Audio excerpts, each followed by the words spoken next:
மார்கழி அமாவாசை 2025. அதிர்ஷ்டம் பெருக இந்த 5 பொருட்களை தானம் செய்ய மறக்காதீங்க. மார்கழி மாதம் பாவங்களை போக்கி பல விதமான துன்பங்களில் இருந்து விடுபடுவதற்கும் முக்தியை பெறுவதற்குமான மாதமாகும். இந்த மாதத்தில் வரும் அமாவாசை மிக மிக சிறப்புக்குரியதாகும்.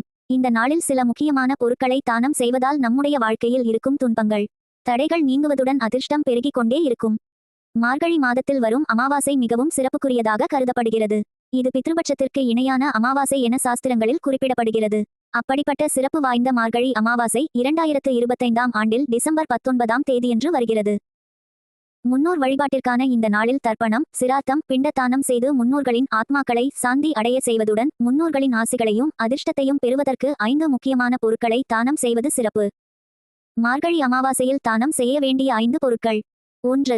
போர்வை. மார்கழி மாதம் குளிரான மாதம் என்பதால் அந்த குளிரில் இருந்து உடலை பாதுகாக்கும் வகையிலான போர்வை, கம்பளி போன்றவற்றை சாலையோரம் வசிப்பவர்களுக்கும் ஏழைகளுக்கும் தானமாக அளிப்பதால் பெருமாளின் அருள் கிடைக்கும். துன்பத்தில் இருந்து ஒருவரத காப்பது என்பது தெய்வத்திற்கு செய்யும் நேரடி தொண்டு ஆகும்.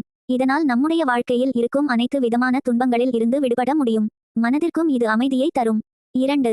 கருப்பு எள், வெல்லம். மார்கழி மாதம் முன்னோர்கள் முக்தி அடைவதற்கு மட்டுமின்றி சூரிய பகவானின் அருளையும் பெறுவதற்குரிய மாதமாகும்.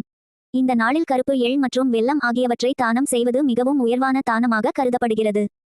கருப்பு எள்ளை தானமாக அளிப்பதால் சனியால் ஏற்படும் உடல் உபாதைகளில் இருந்து விடுபட முடியும். அதோடு முன்னோர்களின் ஆசிகளும் கிடைக்கும். அதேபோல் வெல்லத்தை தானம் அளிப்பதால் ஜாதகத்தில் சூரியனின் நிலையை பலப்படுத்த முடியும்.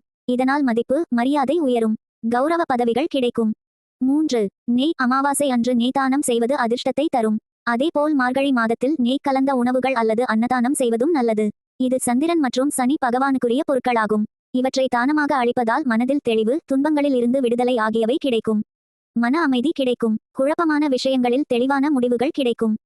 4. வெளி. தண்ணீர். தண்ணீர் தானம் மிக சிறந்த தானங்களில் ஒன்றாகும். தண்ணீர் பந்தல் அமைத்து கொடுப்பது, தண்ணீர் குழாய் அமைத்து கொடுப்பது போன்றவற்றை செய்வதால் முன்னோர்கள் மனம் மகிழ்வார்கள். அதோடு சிறிய அளவிலாவது வெள்ளியை வாங்கி தானமாக அளிப்பதும் நல்லது. வசதி உள்ளவர்கள் வெள்ளி தானம் அளிக்கலாம். வெள்ளி சுக்கிரன் மற்றும் சந்திரனுக்குரிய உலோகம் ஆகும். சந்திரனை மனோகாரகன் என்பார்கள். அதனால் அவருக்குரிய உலோகத்தை தானமாக அளிக்கும் போது மன அழுத்தல் நீங்கும். தெளிவான நல்ல முடிவு எடுக்கும் திறன் அதிகரிக்கும். 5. நவதானியங்கள். மார்கழி அமாவாசை அன்று நவதானியங்களை தானமாக அளிப்பது மிகவும் நல்லது. 9 வகையான தானியங்களை தானம் செய்ய முடியாவிட்டாலும் அரிசி, கோதுமை போன்ற ஏதாவது 7 வகையான தானியங்களை தானம் செய்யலாம். இதை சப்ததானிய தானம் என்பார்கள்.